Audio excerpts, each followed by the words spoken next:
Je suis ravi de vous accueillir. Vous allez assister à une soirée particulière. C'est une histoire de littérature et de musique. Cette rencontre qui a eu lieu autour d'une émission de radio, un peu un hasard comme on se retrouve ce soir, s'est transformée en véritable collaboration d'un grand écrivain avec une grande chanteuse. Je vous demande donc d'accueillir Kazuo Ishiguro, Stacey Kent, Jim Tomlinson et Graham Harvey.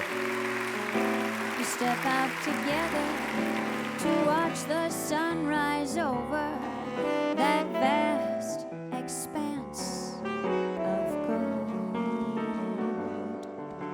And who knows if we're lucky, we may find ourselves talking of what our future may hold. At the beginning, I thought this was very strange, that fantastic musicians like these people, when they wanted to write original songs, asked a novelist.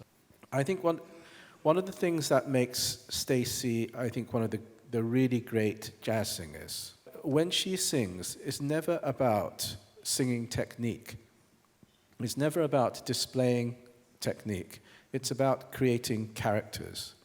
They seem to come alive in front of you. A thermostat guarantees a steady -5 degrees.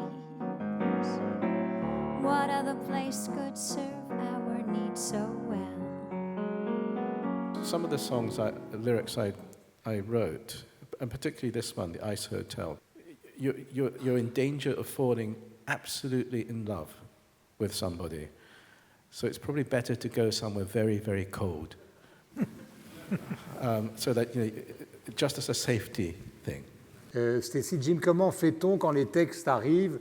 Parce qu'il y a une couleur musicale qui est celle que vous défendez, mais après on compose comment? What I tend to perceive is the inherent and natural musicality of the lyric, and also of Stacey's reading of it. Whenever we speak, whenever we read something, there's an inherent rhythm in the words, and there's an inherent modulation of pitch or melody in the words. It delights me to have these two as a songwriting team, because I think that, first of all, I feel completely understood by these two people. It was something she ordered me to do. This was an order.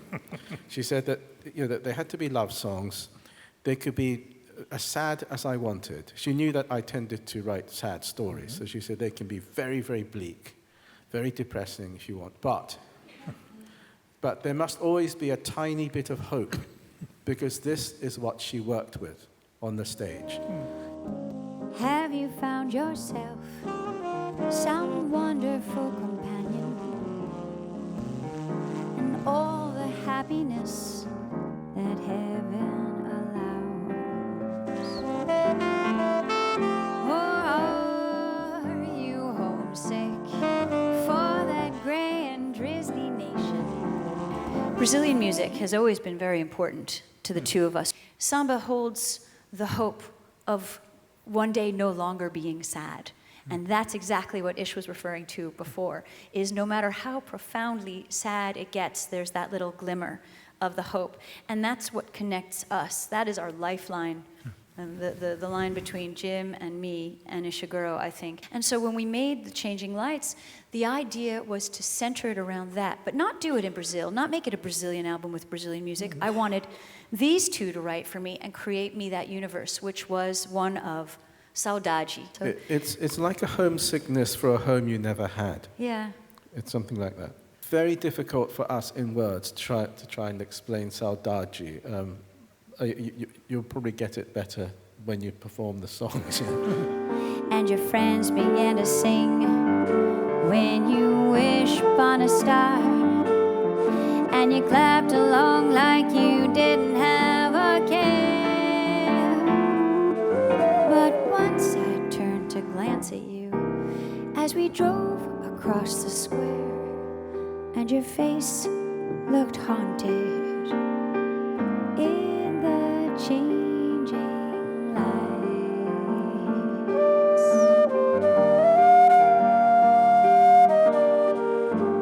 Merci beaucoup.